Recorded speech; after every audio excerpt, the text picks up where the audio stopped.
They call it a debate. Kobe versus LeBron. Kobe versus Steph. Kobe versus Michael. But when the lights dim, when the game's on the line and pressure feels like a noose tightening around your neck, the conversation always collapses into silence. Because when death itself stared Kobe Bryant in the face, he smiled back. That's not debate. That's final judgment. Skill for skill, Kobe was the closest thing the game ever saw to Michael Jordan. He took Jordan's moves, studied them frame by frame, and then multiplied them. The footwork, the pump fakes, the fadeaways. He didn't just copy, he elevated. What Jordan invented, Kobe perfected, and he added his own venom to it. Cold precision, relentless counters, ways to score when the play had already collapsed into chaos. Kobe didn't just need a system, he was the system. Phil Jackson's triangle could break down, teammates could forget where to stand, defenses could suffocate the floor, but Kobe's eyes would light up. To him, broken plays were not failure. They were hunting grounds. He didn't need space, didn't need a screen, didn't even need rhythm. He needed the ball and someone foolish enough to guard him. You could hear it in the way he spoke. One foul on you meant 5 left. And he'd remind you of that. Waste one early and he'd grin. You'll need all 6 to guard me. And you just wasted one on him. Stupid. That was Kobe, not just playing basketball, playing chess with your sanity. He wasn't trash-talking for theater. He was dismantling your confidence piece by piece until you didn't just lose the possession, you lost belief. The legend of Kobe is built not on pretty numbers, but on ugly ones that proved the point anyway. 50-point games? He had 50 more than LeBron. Fourth quarter scoring explosions? He lived there. Where others saw walls, he saw windows. Where others saw pain, he saw opportunity. In 2011, LeBron James froze against Dallas, averaged 8 points in the fourth quarter. Jason Terry, a career 6th man, went hunting for him and found no resistance. Meanwhile, Kobe was playing through a torn ligament in his shooting wrist and still giving defenses nightmares. Pain wasn't an excuse. Pain was just another defender, and defenders could always be beaten. That's why his Achilles moment lives in basketball scripture. He tears it, crumbles to the floor, and the crowd gasps. Anyone else would have been carted away, another casualty of the game. Kobe stood, walked to the free throw line, and sank both shots. No grimace, no hesitation, just execution. That wasn't basketball. That was defiance. Steph Curry, they say, revolutionized the game. And yes, he changed how we think about shooting. But when immortality called in the 2016 finals, Curry clanked threes, threw careless passes, shot 6 for 19 in a Game 7 that could have defined him. Kobe in his own Game 7? He shot 6 for 24, one of the worst shooting nights of his career, but grabbed 15 rebounds, defended like his life depended on it, and dragged the Lakers across the finish line. That's the difference. Shooters need rhythm. Assassins just need the target. LeBron needed help. He always did. Wade, Bosh, Kyrie, AD, superstars surrounding him, legacies intertwined with his own. Steph needs a motion offense, constant movement, teammates setting screens to free him.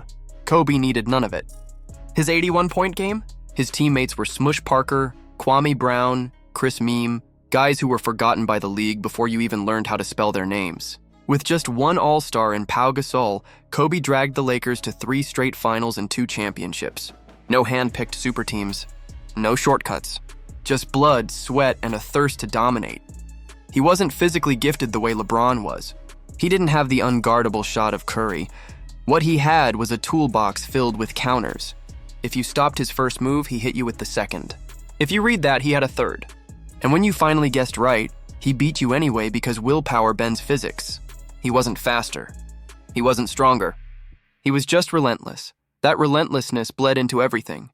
A broken right hand meant left-handed workouts until his game was balanced on both sides. Film sessions where teammates zoned out, he'd be dribbling, locked in, daring Phil Jackson to stop him. Sleep? Overrated. Pain? Just feedback. Empathy? Even that became a tool, once he realized leadership required it. The losses tore him apart, but instead of sulking, he studied his teammates' minds, figured out their fears, and built them into warriors, and the stories pile up. Kobe analyzing Steph Curry and discovering that Steph hated defenders on his side, then guarding him that way and shutting him down. Kobe in the Olympics, whispering Spanish in Pau Gasol's ear just to rattle him before a crucial possession. Kobe telling Matt Barnes, "Anyone crazy enough to fuck with me is crazy enough to play with me." That wasn't just competition. That was psychological warfare. It's why his peers called him a killer, while LeBron and Steph were called geniuses. Geniuses solve problems. Killers end them. The numbers in crunch time don't lie. Final 5 minutes of playoff games within 5 points. Kobe shot 48%. LeBron 38. Steph 39. But numbers don't capture what it felt like. Defenders didn't just guard Kobe, they braced for trauma. You weren't just risking a loss. You were risking a poster, a highlight, a moment that would live forever at your expense. That's fear. And fear is the most valuable weapon in basketball. The final chapter was fitting. 60 points in his last game. Inefficient, reckless, over the top. But that's what legends do. They don't pass politely into the night, they rage. They take every shot because they'd rather die swinging than watch someone else miss. LeBron might end with a triple-double farewell. Steph might hit a flurry of threes. But only Kobe would look at his career like a battlefield and choose to go out firing every bullet he had left. Even his enemies admitted it. Shaq, who feuded with him for years, said he only won 3 rings because of Kobe. Jerry West, who built dynasties, called him the only player who could dominate in any era. And teammates who once hated his coldness later admitted it was the very thing that turned them into champions, because that's the real secret.